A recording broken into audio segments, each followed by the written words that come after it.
Hello and welcome to Huddersfield Town's post-match show after a 1-1 draw at Luton Town. To talk us through the action, I'm delighted to say I'm joined by former Huddersfield Town defender Nathan Clarke and, of course, former Huddersfield Examiner sports writer Mel Booth. How are you both? You okay? Yeah, very well, thank you. Yeah, fine, thanks, Adam. Excellent. Both look like you're wrapped up pretty warm and nice and cosy inside. Yeah.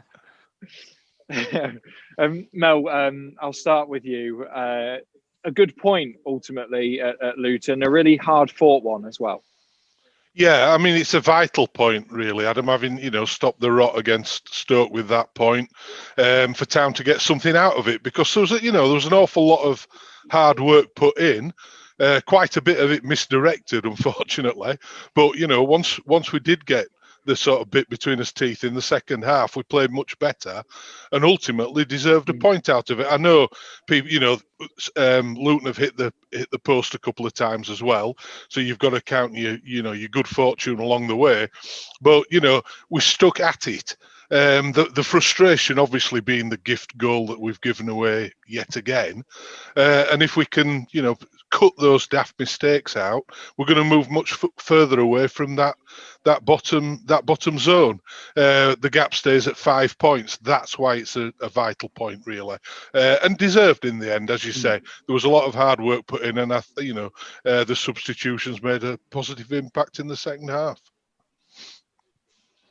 It was always going to be a battle, wasn't it, Nathan? I mean, everyone knows how hard Luton work on and off the ball positionally, especially in that first half as well. They were very good and made it difficult for Huddersfield Town. Yeah, they're very strong, solid at the back, and so impressed with Collins. I've played against him many times, but he just never seems to stop running, and he's a constant threat, and sort of gave the back lads and the keeper no time to sort of build up any play or work through the lines, and that's full credit to how the manager there, Nathan Jones, has got them working. Really pushing all over the pitches, weren't they? Yeah, absolutely. And Mel, obviously, you said it. Second half, he obviously made some substitutions to try and change things, and the introduction actually of Rolando Aarons had a big impact, didn't it? Yeah, I mean, it's terrific. I mean, the guys come to the John Smith Stadium with everything to prove. Really, his career's at that stage where he needs to show what he's capable of. And I thought those bursts of pace, and he was cracking the ball across the box. He was being positive and he was making the right decisions.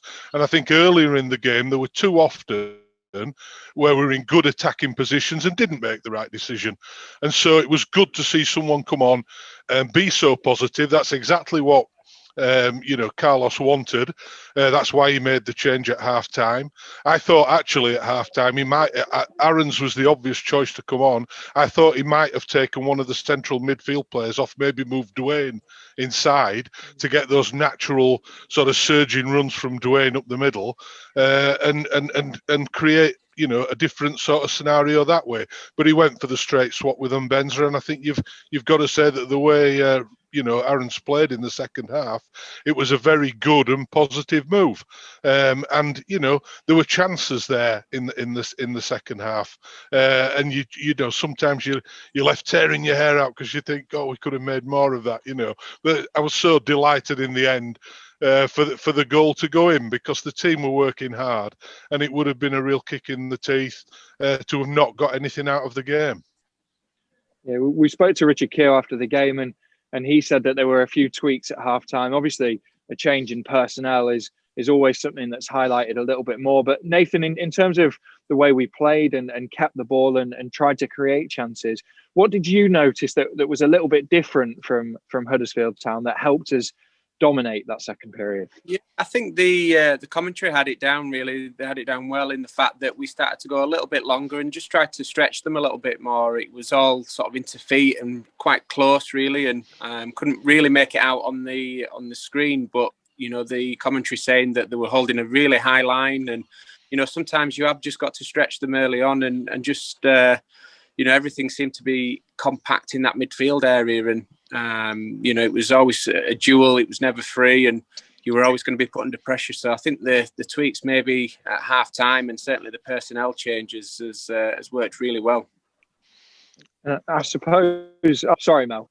Sorry, I was just going to say on the back of that, I think Nathan's absolutely right, because we were struggling against the press in the first half, really, to get any sort of meaningful possession further forward, and it needed to go longer and to exploit that bit of space that there was behind their high press, and there was opportunities there to use pace, and it was the sensible thing to do, because we weren't making any headway any other way, and it's a natural sort of outball, really. And I thought we could have made more of that in the first half, particularly, and it started to work more so as the game went on. It's funny you say that, Mel, because I was just about to say in the first half, because we were playing it to feet, it seemed like Luton's middle three were doing a very, very good job on Lewis O'Brien and Juninho Bacuna in particular. I mean, when we started playing it long, you could see Lewis then growing into the game. He had a little bit more room, didn't he? And that's ultimately what we needed to do. Yeah, that's why I was saying at half time, I'd made a note, we need Aarons, we need something different. And I would have made the change for one of the central midfield players and moved Duane Holmes into one of those centre roles. That's just, it's an option. And I thought they weren't in the game enough, Bakker and Lewis, unfortunately, in the first half. But obviously they both played the part in the second half, which was much improved, to be fair, from the whole team. Yeah, absolutely was. Nathan, obviously we went 1-0 down. Naby Sarr gave the ball away, which was the kind of first error that led to that goal.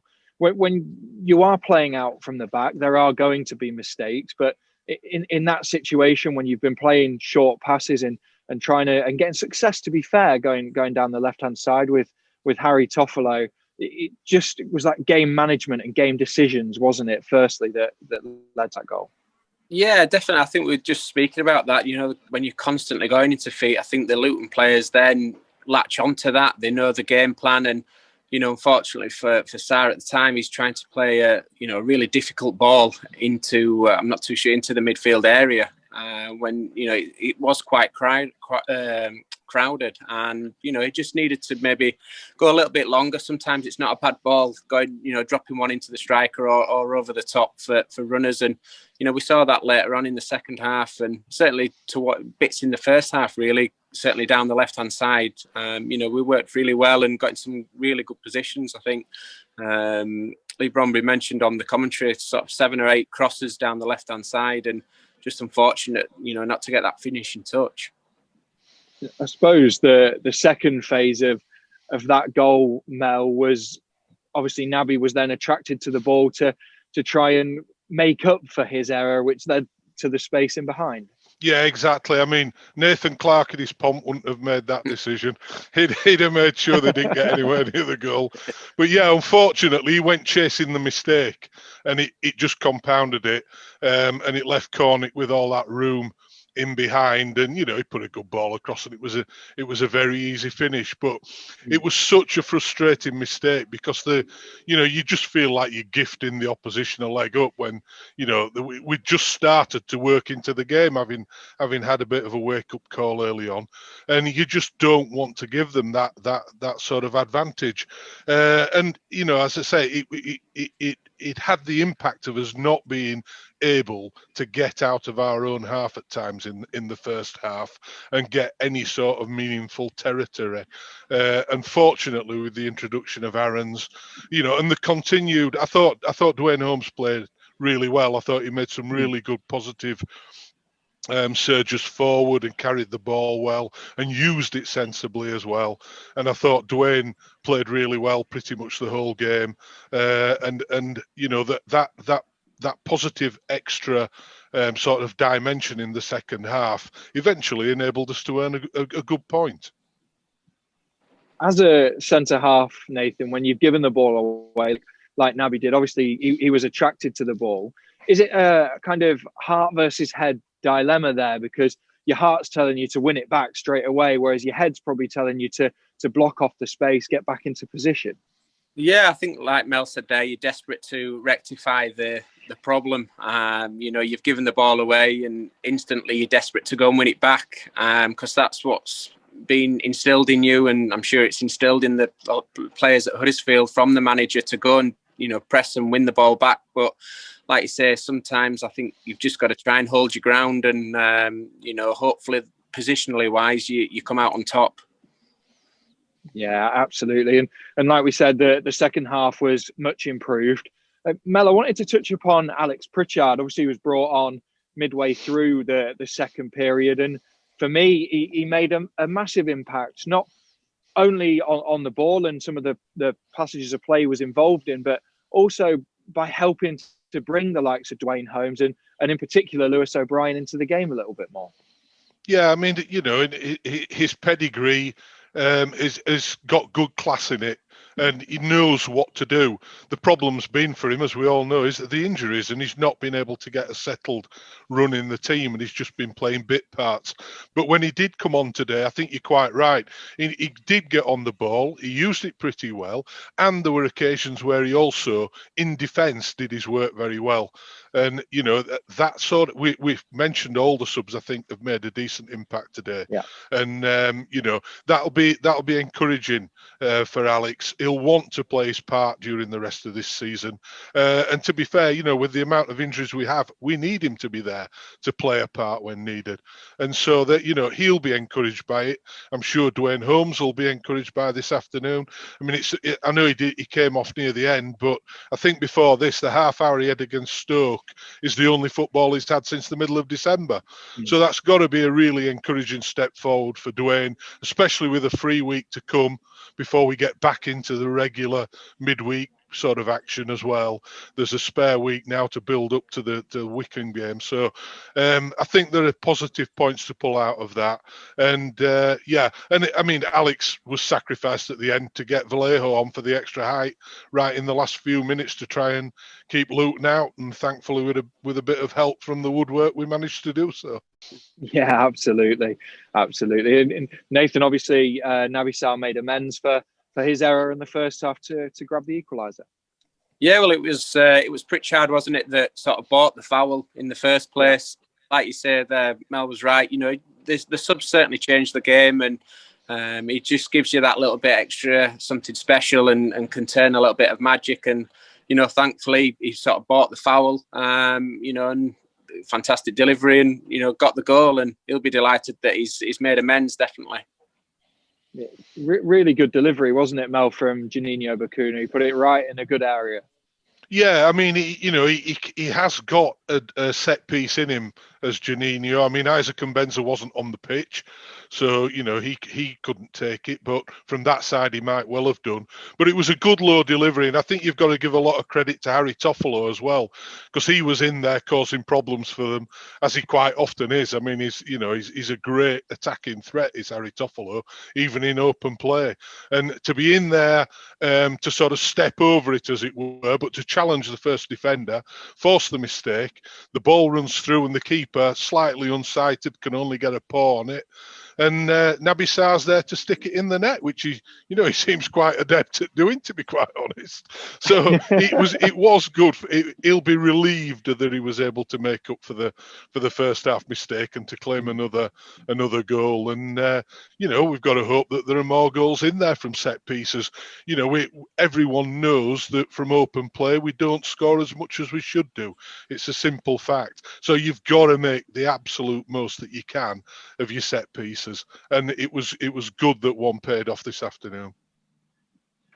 What can that do for a player, Nathan? Obviously, like we said, Naby was at fault for the first goal, but then made amends with the equaliser. He's had a few mistakes in his game of late. When you score a goal, you earn your team a point. It can do a lot, I suppose, for his confidence after what was a disappointing first half for him. Yeah, it's an important thing, like you said there. It's the confidence more than anything. I think sometimes when you do give a goal away, a cheap goal, you feel as if you're letting your teammates down, your pals down, and for him to sort of finish it off, finish the free kick off and get the goal, you know, it builds confidence massively, and you feel as if you know, you haven't let the team down. It's a long way to Luton, travelling back with no points. It's disappointing, and whether they are talking about you or not, it's, you know, there's little rumours of, you know, why did we give that ball away, this, that and the other. And, you know, he'll feel thankful that, you know, he managed to get the goal to, you know, at least get us a point, which, like Mel mentioned before, it was well, you know, well worthy of a point. It was hard work getting that point, and they've got to be happy with that. I think the goal as well, Adam, and you, Nathan, as well, I think the goal just lifted the team as well at exactly the right time. Because, I mean, it wasn't only a couple of minutes after that Fraser got the ball, didn't he, out on the right and crossed it for Duane Holmes in the middle, and it was just sort of bounced up on him, and he couldn't get the contact when, you know, the right contact when there was only the keeper to beat. And then I think there was a chance not long after that from one of Duane's long throws. And it just sort of lifted everyone to sort of increase the tempo for the last sort of 10, 15 minutes, which they hadn't been able to do against Stoke, despite having plenty of possession. It just needed that extra lift in tempo, and I think that goal really helped to sort of provide that for a few minutes and lifted the whole team. I was going to say that Duane Holmes chance shortly after, it was just so unfortunate, wasn't it? The ball was just too far ahead of him.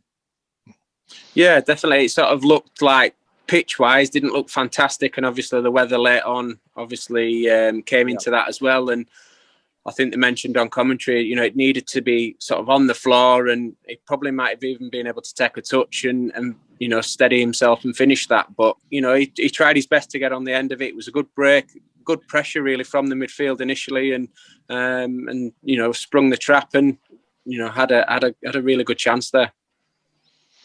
Yeah, and it was Duane Holmes' first start since returning to the club, Nathan. What did you make of his performance? Because obviously he's normally a centre midfielder. He can play out wide as well, but he seemed to do pretty well today. It was fantastic, yeah. I mean, like you say, for your first game away, certainly it's always hard, but his first start, and yeah, he'd be delighted. Like Mel said there, he popped up in some good positions. He was floating around and always hard to pick up, but his first thought is always to look forward, to drive forward, and that's what you want from your players. You know, it's okay being safe and going side to side and backwards possibly, but you've got them players, and there were a few threaded through to him. You know, his first touch is out of his feet and driving forward, and them are the players that are so hard to mark and pick up. And you know, you're just thankful that he's in our team, I guess. Yeah, Nathan's hit the nail on the head there. Carrying the ball forward, the stats show he's been one of the best in the division, don't they, over the last sort of season and a half. And that's what we haven't had. When we've not been free flowing, we've been too square, and he will always get on the ball, as Nathan said, and push forward, and that gives you an extra attacking dimension, and just that little bit extra that possibly we haven't had, and you can understand why he's been brought back to the club to do exactly that. Yeah, this is the thing. This is the thing, isn't it, Mel? That so far this season we've seen flashes of good performances, flashes of not so good performances. We've got, I think, 9 players out injured at the moment.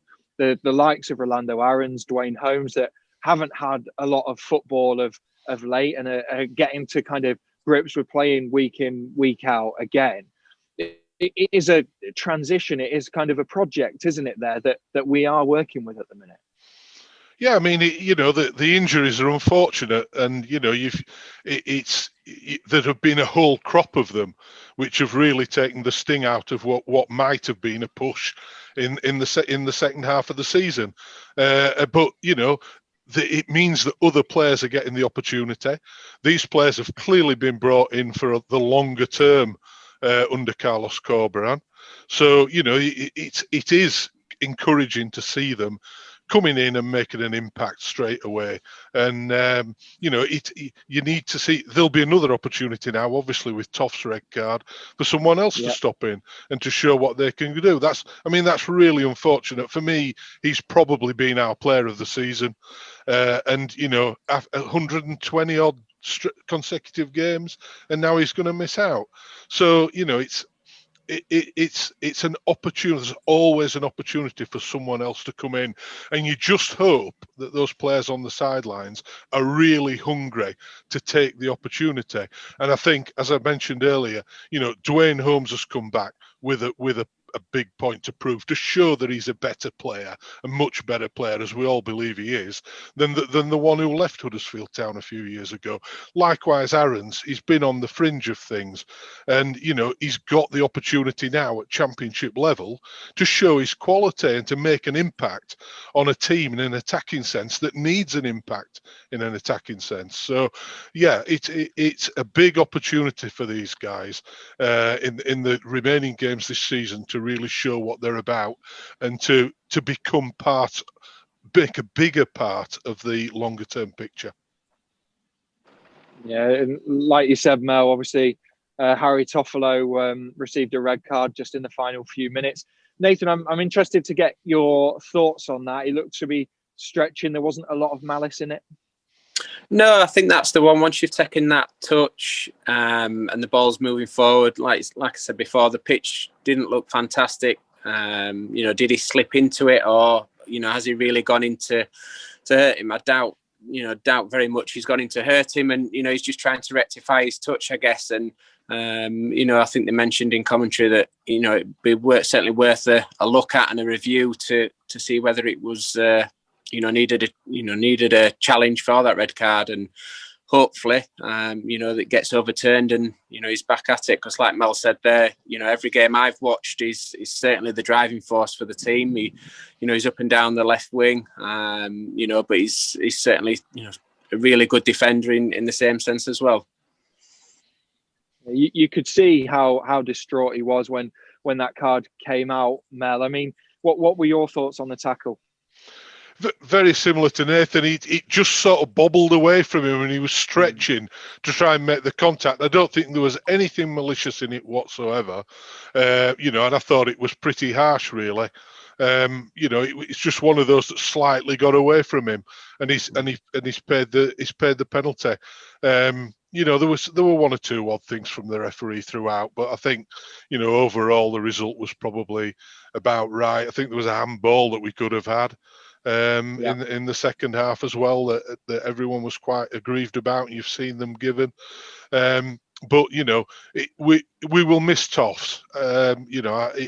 He's been a big factor in the season, and he's shown since he came to the club exactly what you want a new signing to do. Exactly, he set the example for all the lads who are now coming into the club as to the bar that's been set and what they should be aiming to do. Let's just touch upon that handball, Nathan.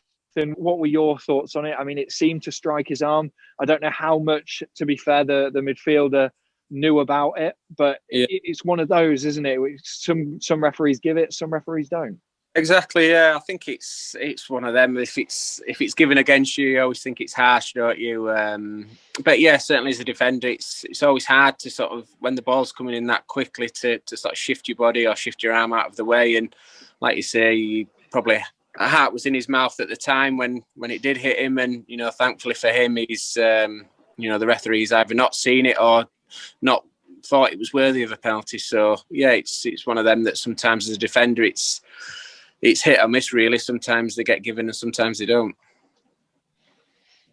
I suppose it's unlucky in that sense that we didn't get the spot kick, Mel, but we had enough luck in the game. They hit the post a couple of times. Yeah, I mean, you've got to take the bits of luck that you can get, Adam. And, we did have a couple of bits. There were a few close things as well. I think in the first half particularly, we caused a lot of our own problems.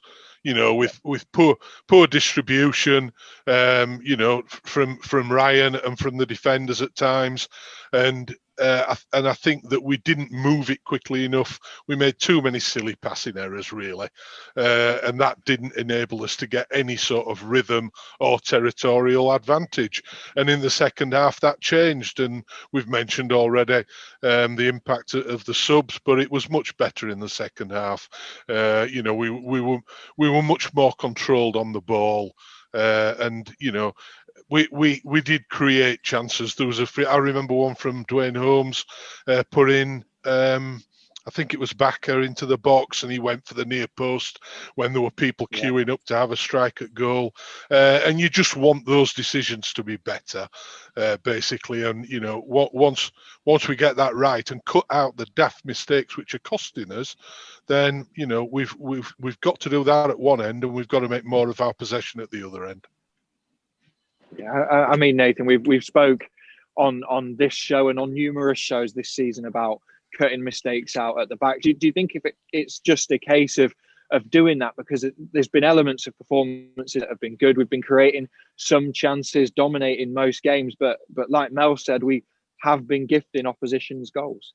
Yeah, I think when it comes off, it looks fantastic, doesn't it? There were certainly a few balls that once you miss that midfield zone out and you sort of find the Duane Holmes who's found a little bit of a pocket, it looks fantastic. And, it seems to be the done thing now, doesn't it, from teams to try and play out from the back. And I think Luton just, the way that Luton are, they just locked onto that and, made it really difficult. Collins put, both centre-halves under pressure. The full-backs didn't really have any time. The midfield didn't have any time. And I think sometimes, even certainly away from home, I'd like to, obviously, me personally, go a little bit longer earlier on and, try and stretch the teams. And, we saw second half when you've got people who are driving forward and dribbling forward, it certainly opens the game up. And then you can start finding them little pockets and then little balls that get threaded through. Because, like I say, when it comes off, it's fantastic, and